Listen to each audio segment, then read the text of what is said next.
Today we are visiting the Naval Aviation Museum here in Pensacola, Florida. It's not scheduled, but we're going to get in there and do a 9:30 guided tour, walk around, and then we're going to see two movies. One's about flight and one's about aircraft carriers.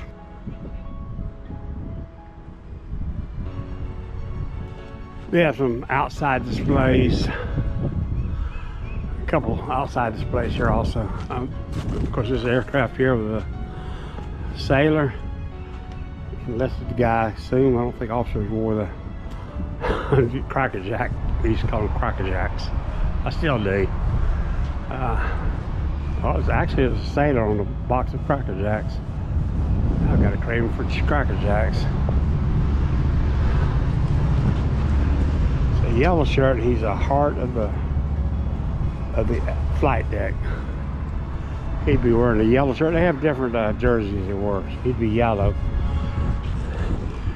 And this would be the pilot. What do you think? No, it's air crew. Okay, it'd be air crew. And I see this. Because Pensacola is the home of the Blue Angels. So it's fitting that they have the Blue Angels retired aircraft out here on display. FA-18C Hornet.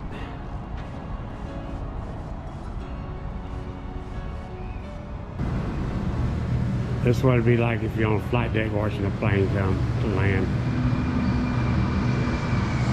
Whoa. We're visiting the Aviation Museum here. Right now we're standing on the aircraft carrier waiting for some planes to come in. Do you see any planes? Oh, right there. Oh, there comes one. Okay. I think he's gonna come right over our heads here. But he's coming over our head here real soon. I don't see him. Oh, honey, There he comes. He's coming. Duck. Whoa. World War I, World War II, Korea, Vietnam, and Gulf War to the present. But you'll notice there's another statue in here. Oh, yeah. Little dog. Any idea why there might be a dog here? Well, you see how wrapped up the World War II aviator is? Open cockpit, biplanes, and all that. So they go up pretty high. Even in the summer it gets cold up there, but really cold in the winter. And these guys started adopting these little dogs as pets. And a lot of them would take their dogs flying with them, wrap them up in their coat just to help keep them Just so I warm. can go. And that's why you have the little dog. Interesting. Now, the first airplane that the Navy ever bought was this one here, the A-1 Triad. A for the first of its kind, or A for amphibian, 1 for the first of its kind, and Triad meaning 3. Air, land, and sea. So see, it could land on land. There's your center pontoon to land, outer pontoons here. And this was built strictly as a trainer aircraft. This was in May of 1911, the Navy bought its first one. There's over 150 beautifully restored aircraft in this museum. However, this is a replica.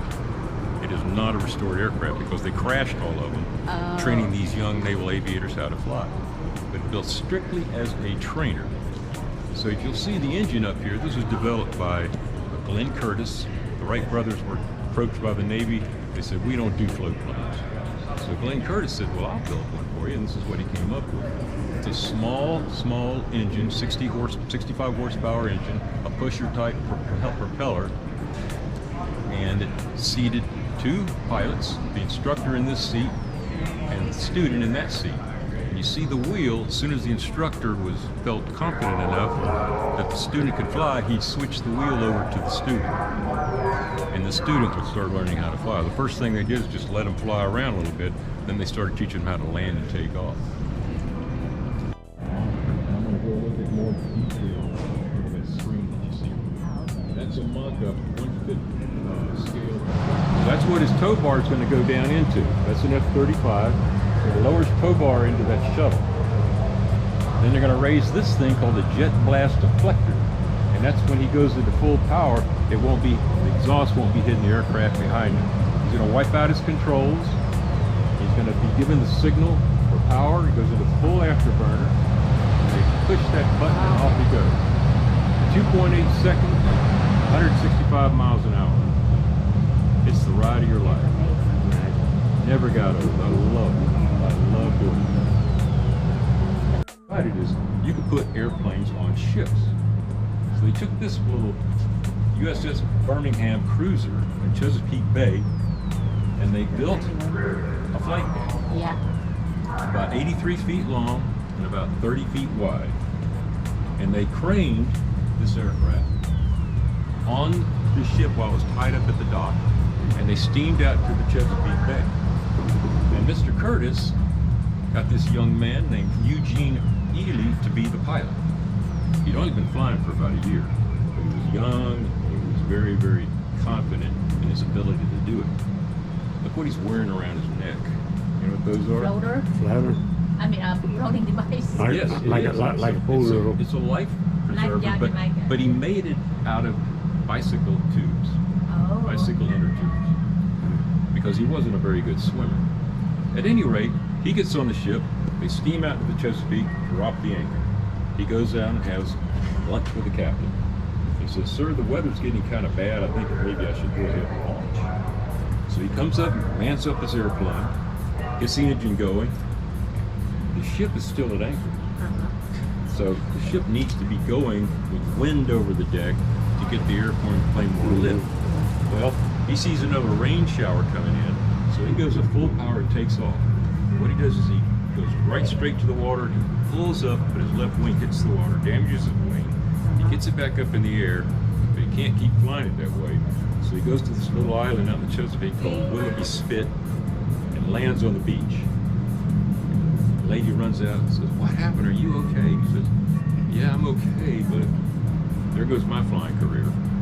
However, the captain who was observing all of this, sitting down by the War Department, Captain Chambers, said, "Yes, this can actually be done." So this was in November of 1910. In January of 1911, they crate this aircraft, ship it out to San Francisco, and this USS Pennsylvania battleship, they send it out into San Francisco Bay, and Eugene Ely takes off from land and starts flying out to the ship. So what they did is they created a longer runway, if you will, flight deck. This one is 133 feet long and 35 feet wide. They had 20 ropes for his resting gear, and they were weighted down with sandbags. Well, they put 2 grappling hooks on the axle of this aircraft. He comes in, he makes a beautiful approach, he catches the ropes, it comes to a full stop, they remove all the ropes, he turns around and takes off. Now the Navy said, "Wow, this actually can be done." But this is only in 1911.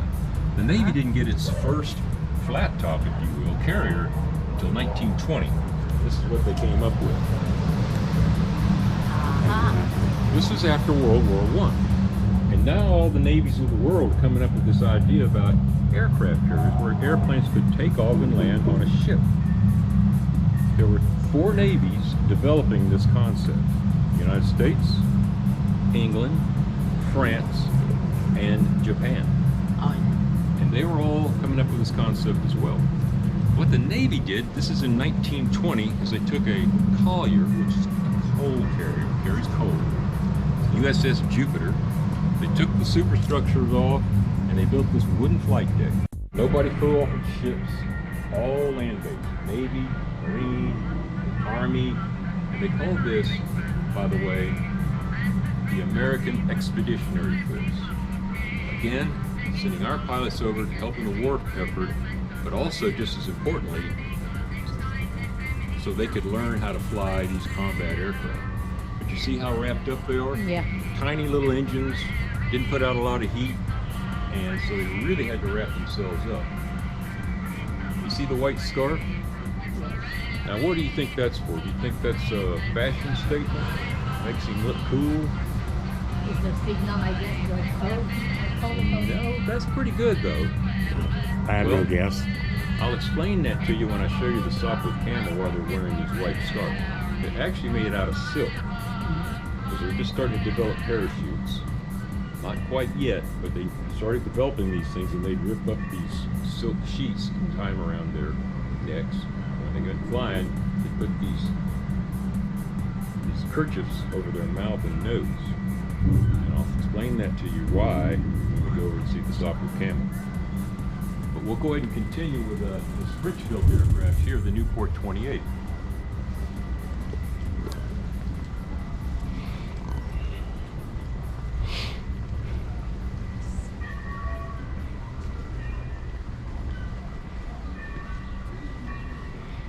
This is one of the airplanes that American pilots came over to learn how to fly, flew these in combat, French-built aircraft. When I turn the propeller, you see the cylinders are turning with the propeller. That's called a rotary engine. Well, it was a good design, it was a reliable engine, but unfortunately, all that metal and weight turning in the same direction causes something called centrifugal, gyroscopic precession, or torque. So when full power, it'd be taken off down the runway, called grass runways, and the airplane would want to pull to the left because of this gyroscopic precession and want to go nose up. So the pilots really had to be on the controls, taking these off. These full right rudder all the way down until they get airborne. Very tricky airplane. As you can see, all fabric, wing. A lot of the fuselage was fabric. In addition to that, you see where the machine guns are mounted. Right here. Oh, yeah. So initially, the Allied pilots would mount their machine guns way above the arc of this prop, because if they fired their machine guns, the bullets would hit the prop. Well, they noticed that the Germans flying this, the Fokker D7, which by the way was engineered and built by a Dutch engineer, they noticed that these Germans, when they would shoot these machine guns at them, they'd go through the prop without hitting the prop.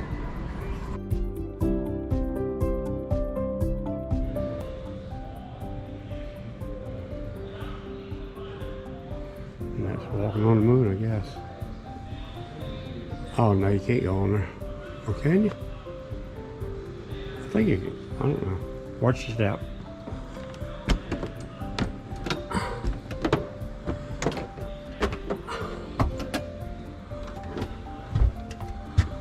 Okay. This is, that'd be the president. That's I don't know if it's showing up on camera. That's Nixon there. Marine Corps One presidential aircraft. That's Nixon.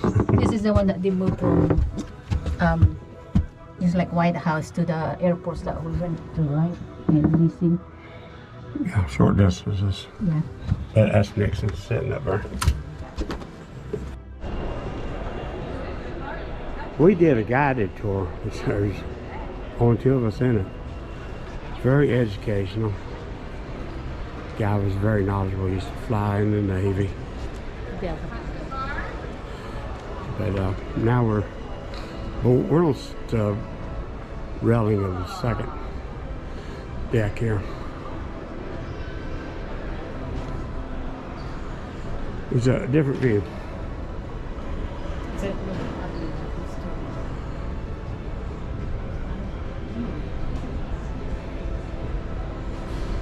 See all the aircraft that are hanging, and we was underneath looking up. So yeah, the tour's over. We're on our own now.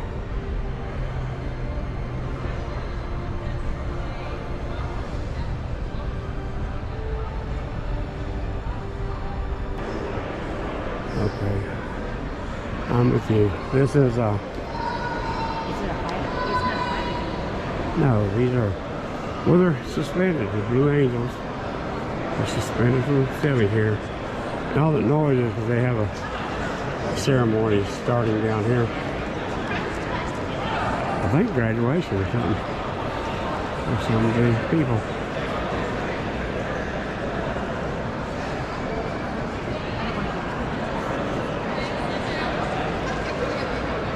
where they got these aircraft hanging up here. They actually fly close than that after they've had a lot of experience. So close.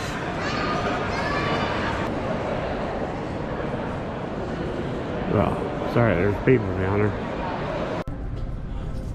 That's Earhart's plane. Amelia Earhart's plane. Is that? Oh, that's it.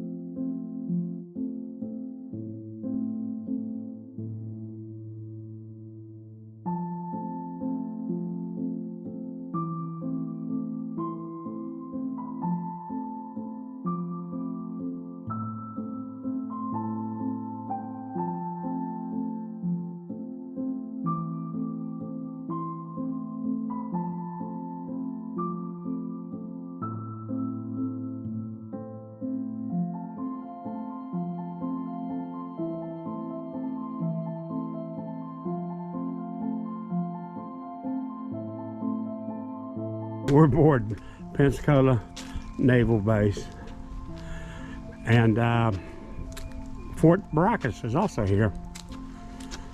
Hidden here, but you get up to the top of the hill there, and we're right there. This is our tour of Fort Barrancas, Pensacola. So where's that at? Yeah, we're right here. We're at the lookout, Fort Barrancas, which is, because that's the fort right there. It's solid there. And we get on down there in a little bit. There's a little walk. I see we go across what could be a moat there. I guess it had water in it to get into the fort.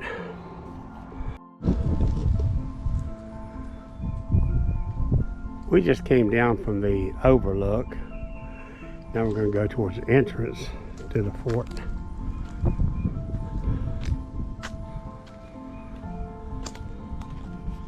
Guess this is like a moat. Probably could have got something to read and it would tell you what all these numbers are. We're at 4 now, which, yeah, see it.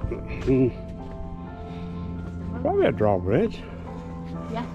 It could have been sealed on. They could have put I'm sure it's probably gators and things in it. And not only that, without the bridge, it'd be hard to jump over here. Oh, well, this is the only part they would raise right here, I guess. This last part of it's what they would raise. If that's raised, you can't get on it.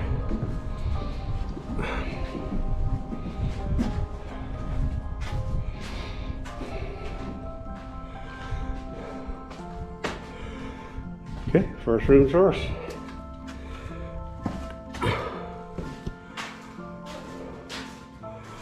Fort of Many Faces, 1839 to 1844. Let's take some pictures of these cool things. Then I got a dark area down there and no light with me.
Okay, I'm coming down to the dungeon.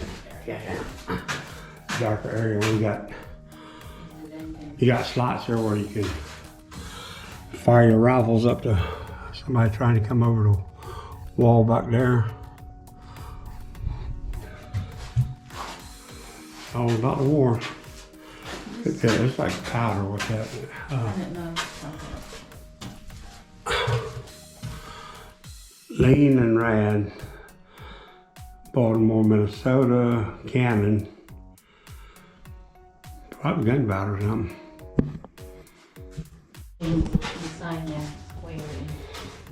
Okay, I like these little hallways down there. Yeah, we should have picked up some information because here's number 7. You know, something happened here at number 7, or it does something. These things at least tall enough to walk through.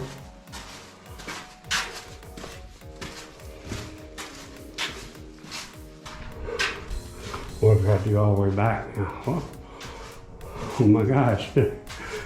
Nice. There's some underground passageways there. There's a bird nest there. We gotta go back out that way. Probably get towards the moat up here. Looks like a lot more light coming up there.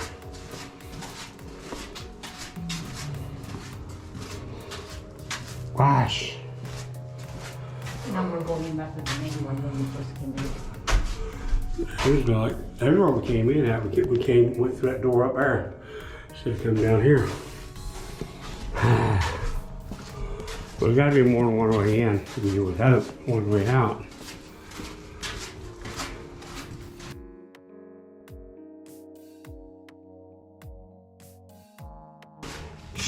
We gotta cut that We're out. going around the circle. You cursing. Yeah, there's only We went around all the way around the square or rectangular. flags up here. We're certainly inside the fort. Up here, we got a caution steep, dark passageway. I don't know where that's going to come out at. Don't know if this camera's going to make enough light here. I got night mode. I'm getting light. She'll figure it out.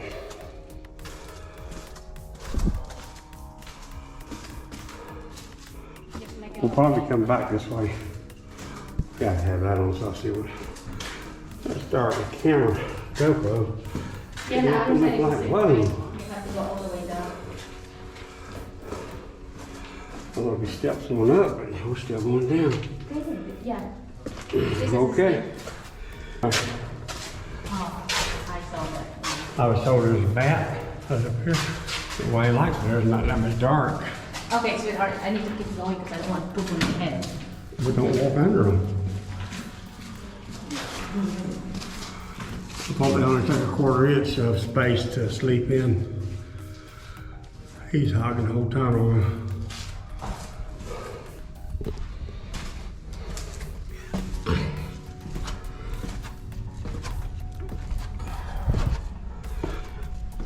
And we're at attraction number 10 here.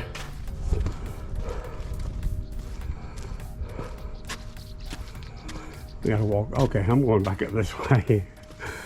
Yeah,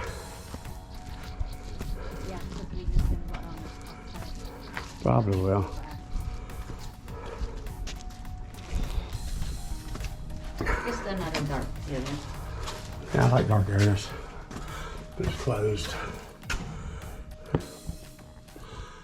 Yeah, cannon, balls, powder storage area, something there. Trees will hide the ships now. But I'm holding the GoPro up in the air, but that's what I see if I climb the wall. Let's see if I don't climb it. There's a lookout area. We was at that over there. Might climb up those other steps. This was built before OSHA existed, so there's no handrails. Before ADA was a thing, so there's no elevators. This is like an 18-inch step here. I guess a bench that you'd sit on, and I don't know.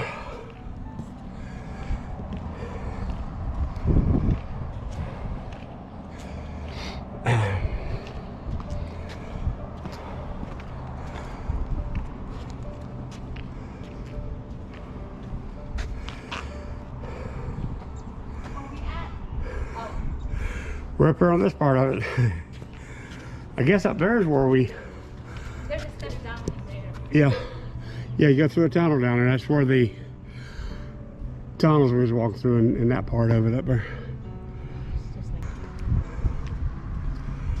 like... Trees probably were not there back in 1830s, 40s. So you can see the ships coming in at you. Sure, if there were trees there, they'd probably cut them down so they could get a view of it, which would expose them.